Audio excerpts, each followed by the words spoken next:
세 번째는 에너지가 넘친다는 거예요. 에너지 넘치는 사람이 성공합니다. 에너지가 넘친다는 것이 무엇일까요? 열정이에요. 열정. 일에 대한 열정이 넘치는 사람이 성공합니다. 그 다음에는 다음 건 집중력이에요. 그 일을 얼마나 집중해서 하는가. 그 다음 목표가 있는 사람이 위대한 삶을 살아간다는 사실입니다. 여러분 이 5가지 모두 있으면 좋겠죠. 그러나 이 5가지 중에 몇 가지가 여러분에게 있으면 여러분은 이 세상에서 성공할 수 있는 확률이 높은 사람들입니다. 여러분 알고자 하는 마음을 가지십시오. 훈련하십시오. 그리고 열정 넘치게 집중하십시오. 목표를 가지십시오. 그러면 여러분이 이 땅에서, 이 세상에서 여러분이 하는 일 가운데 탁월한 그리고 위대한 그러한 인생을 살아가게 될 것입니다. 여러분, 열정은 에너지죠. 열정은 집중력을 갖게 합니다. 열정은 우리로 하여금 목표를 향해 달려가도록 합니다. 그래서 이 세상에서 정말 불행한 사람은 어떻게 보면 돈이 없고 돈이 없고 그런 사람이 불행한 사람이 아니라 열정이 없어서 그 삶이 공허하고 허무한 사람이 불행한 사람이죠. 여러분, 열정이 있으면 무엇이든지 할 수가 있습니다. 사도 바울이 예수님을 만나 그가 변한 것이 있습니다. 그에게는 열정이 있었죠. 어떤 열정입니까? 그리스도인들을 죽이려는 열정이 있었어요. 그 열정이 예수님을 만난 뒤에 바뀌었습니다. 무엇으로 바뀌었습니까? 복음의 세계화를 위해서. 다시 이야기하면 온 땅 끝까지 증인되는 삶을 살기 위해서 그가 변화되었다라는 사실입니다. 그래서 그는 사명을 가지고 열정을 가지고 그 일을 감당했습니다. 여러분, 베토벤 우리가 잘 알고 있다시피 그는 난청을 가진 사람이었습니다. 그의 말년에는 귀가 들리지 아니했죠. 그럼에도 불구하고 그는 음악에 대한 열정이 그에게 있었습니다.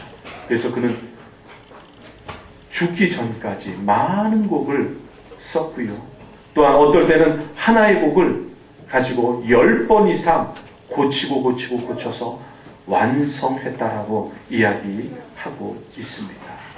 사랑하는 성도 여러분, 우리에게는 어떤 열정이 있어야 할까요? 여러분에게는 어떤 열정이 있습니까? 교회를 향한, 하나님을 향한 어떤 열정을 가지고 살아가고 있습니까? 우리는 주님을 향해 미쳐야 하지 않을까요? 주님을 향해 미칠 때 이 땅에 어떠한 공격도, 어떠한 시험과 고난도 나에게 문제가 되지 아니하고 주님께서 주시는 그 사명을 감당할 수 있다는 것입니다. 어떤 분들은 자녀들이 교회에 미치는 것에 대해서 걱정합니다.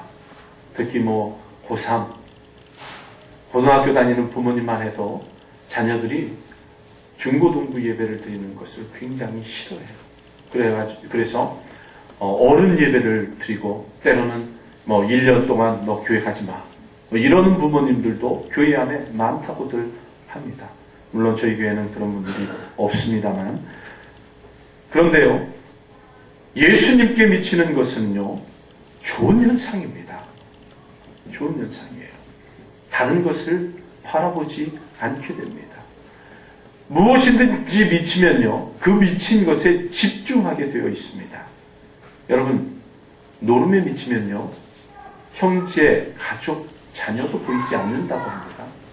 마찬가지로 마약에 미친 사람은요, 오직 그거에만 집중하게 되어 있죠. 오히려 예수께 미치면요, 예수로 뜨거워지면요, 인생을 어떻게 살아야 될지에 대해서 심각하게 고민하며 또한 변화되고 또한 그 변화된 마음으로 열심히 인생을 살아가게 됩니다. 오히려 자녀들이 예수님께 미치도록 부추겨야 합니다. 예수님께 미치면 인생의 목표, 삶의 목표가 발견되어지기 때문에 그렇습니다. 그래서 오늘 말씀에 보면 부활의 주님을 만난 이 제자들은요, 변화되었다라는 사실입니다. 이들이 절망을 가지고 엠마오로 돌아갈 때 주님을 만난 뒤에 다시 희망과 기쁨을 가지고 예루살렘으로 올라갔다는 사실입니다. 여러분, 희망이 있는 사람은요, 또한 소망이 있는 사람은요, 삶의 기쁨이 있는 사람은요, 병에 걸렸어도 행복합니다. 죽을 병에 걸렸어도 행복해요. 희망이 있으면 병에 걸렸어도 나았을 수 있다라는 희망 때문에 행복해합니다. 엠마오로 향하는 제자들 희망을 상실했어요. 그들이 기대했던 예수님께서 하나님 나라를 이 땅에 완성하리라는 그 기대를 가지고 3년 동안 따라다녔는데 예수님께서 십자가에서 돌아가셨다는 사실이에요. 절망하고 희망, 좌절하며 돌아가는 거죠. 그러나 이들에게 주님이 만나주셔서 다시 소망을 가지고 돌아왔다는 거예요. 여러분, 심리학자들이 인간의 좌절감에 대해서 연구한 것이 있어요. 물론 사람을 대상으로 연구한 것은 아니고요.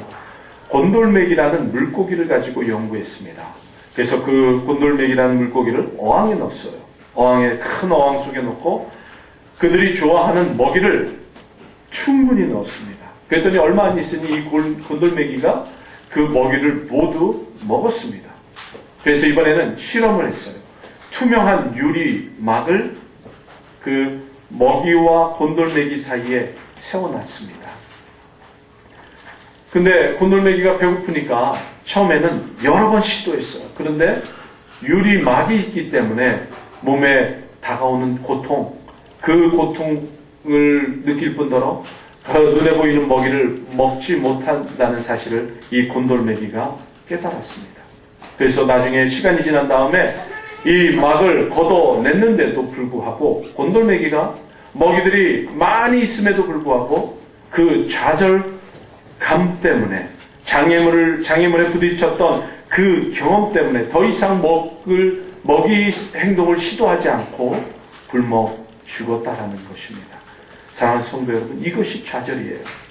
희망을 상실하고 좌절하게 되면 기쁨이 없을 뿐더러 그 삶이 불행해진다는 사실입니다. 희망이 있을 때 기쁨도 있고요. 희망이 있을 때 행복도 있는 것입니다. 사랑하는 성도 여러분, 주님은 부활하셔서 우리에게 소망을 주시는 분이십니다. 우리 안에 새로운 생명을 주시고 그 생명으로 주님의 소망과 희망을 바라보며 살아가도록 인도하신다는 사실이죠. 뿐만 아니라 제자들의 불신이 주님을 만남으로 믿음으로 변했다라는 사실입니다. 주님께서 말씀하시는 것도 안 믿었어요.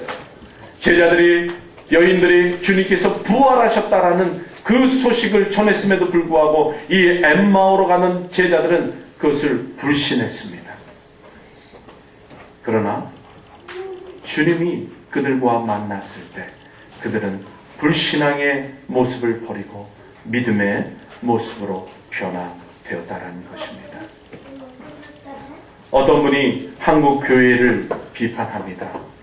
신앙은 철저하게 보수적인데 그 삶의 보수는 결여되어 있다.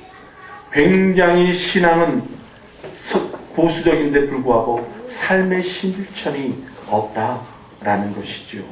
입으로는 주여 주여 믿습니다 이야기하지만 실제 삶에서는 그 믿음을 순종하지 못한다는 것이죠. 의심을 버리지 못하고 산다는 사실입니다. 여러분, 우리는 주님을 만날 때 우리 안에 있는 모든 불신의 모습이 떠나가게 된다는 사실을 기억해야 합니다. 우리가 주님을 만나야지만 순종하는 제자, 순종하는 그리스도인이 된다는 사실을 기억해야 합니다.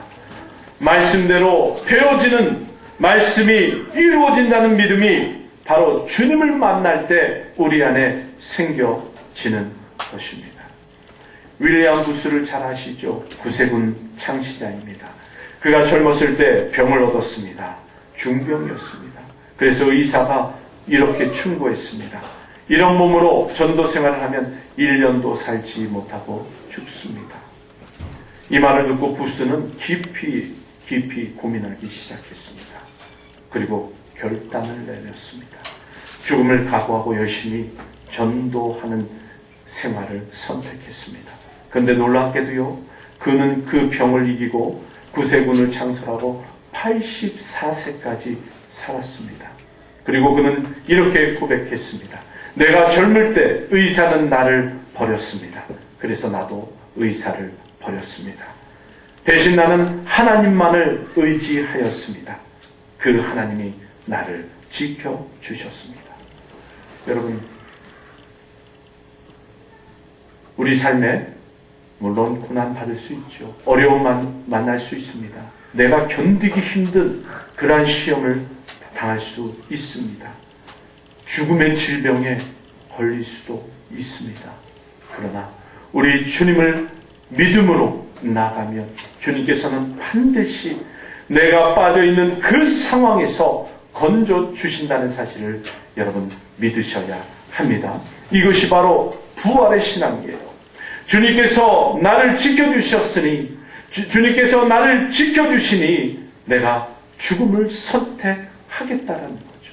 내가 죽음을 선택하면 그 죽음이 오히려 죽는 것이 아니라 그 선택을 통해 다시 살아나는 생명의 역사가 그곳에 일어나는 것입니다. 여러분, 죽어야 산다는 말이 있죠. 이것이 바로 부활의 신앙을 대변하는 역설의 상징이기도 합니다. 주님을 만난 제자들, 이제 삶의 방향이 전환되었습니다. 그들은 엠마오로 향하던 그 걸음을 그 자리에서 돌려서 예루살렘으로 돌아가게 되었습니다. 여러분, 우리의 길, 우리가 걸어가야 할 길 어떤 것일까요? 물론 이 땅에는 많은 길들이 있습니다.